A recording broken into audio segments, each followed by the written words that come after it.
तो इस वीडियो में हम लोग करने वाले हैं वर्क एनर्जी थ्योरम का प्रूफ वेरिएबल फोर्स के लिए। तो हम लोग मान लेते हैं कि F एक वेरिएबल फोर्स है, जो वेरिएबल फोर्स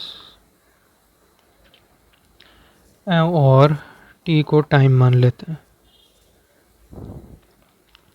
तो इस केस में वर्क डन जो होगा वो होगा F dot D x initial position से लेके x का फाइनल पोजीशन तक, क्योंकि वर्क डन हम लोग जानते हैं होता है F डॉट डी एस, ठीक है। और हम लोग जानते हैं कि काइनेटिक एनर्जी होता है हाफ एम वी स्क्वायर, तो अब जब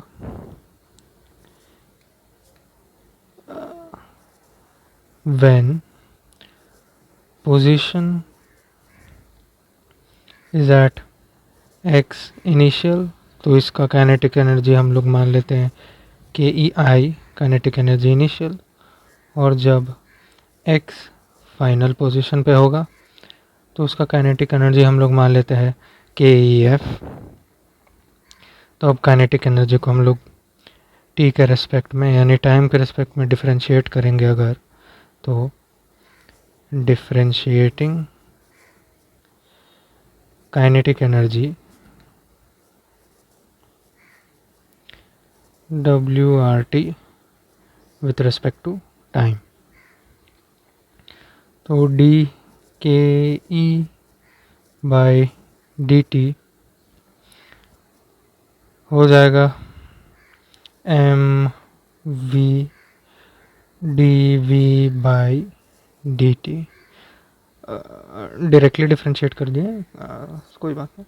I'll write it as since that K E is equal to half M V square, तो इसको अगर डिफ्रेंशिएट करेंगे तो D K E by D T हो जाएगा half into mass into 2v D V by D T, और यहाँ से 2 कट जाएगा तो ये बन जाएगा, ठीक है।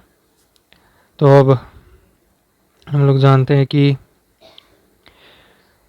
D V by D T हमारा एक्सेलरेशन होता है, और v को हम लोग लिख सकते हैं as D X by D T, ठीक है।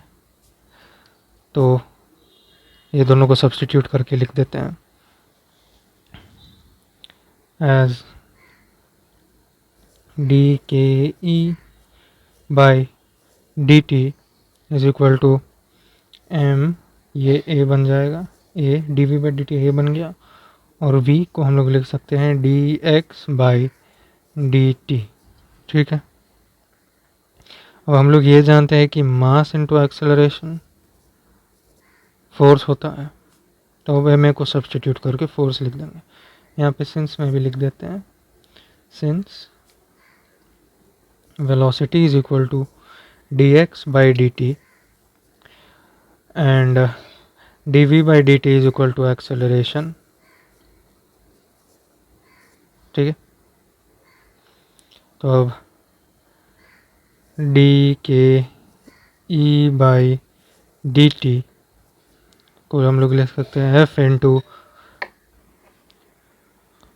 D X by D T, ठीक है। तो अब हम लोग इसको लिख सकते हैं as D K E by D K E is equal to F D X D T kind of cancel करके। तो अब दोनों साइड को इंटीग्रेट करेंगे हम लोग फिर से, डी के ई को और एफ डॉट डी एक्स को, एफ डॉट डी एक्स को इंटीग्रेट करेंगे हम लोग इनिशियल पोजीशन से लेके फाइनल पोजीशन तक, और काइनेटिक एनर्जी को हम लोग करेंगे kinetic energy initial to kinetic energy final तक। तो अब इसको हम लोग जब इंटीग्रेट करेंगे तो ये तो वर्क डन हो ही गया, क्योंकि वेरिएबल फोर्स का वर्क डन हम लोग पहले ही लिख चुके थे, जो कि ये है। ठीक है, तो ये वर्क डन हो गया।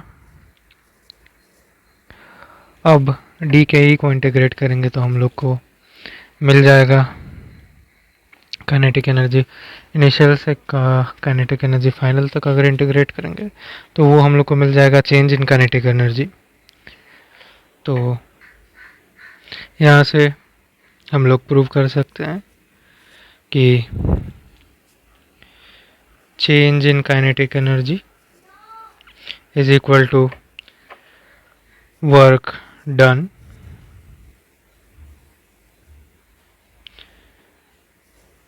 ये हुआ delta K E. Change in kinetic energy half M V square को अगर डिफरेंशिएट करेंगे, सॉरी इंटीग्रेट करेंगे, तो उसमें हाफ एम वी स्क्वायर को अगर इंटीग्रेट करेंगे हम लोग तो वेलोसिटी को लिमिट्स डाल के इनिशियल वेलोसिटी से फाइनल वेलोसिटी तक इंटीग्रेट करेंगे तो वो उस टाइप में भी चेंज इन काइनेटिक एनर्जी आ जाएगा। तो हम लोग डायरेक्टली काइनेटिक एनर्जी करके किए, तो इस प्रकार मुर्गियाँ प्रूव हो चुकी हैं रादर, हैंस प्रूव्ड। तो बस इतना था प्रूफ।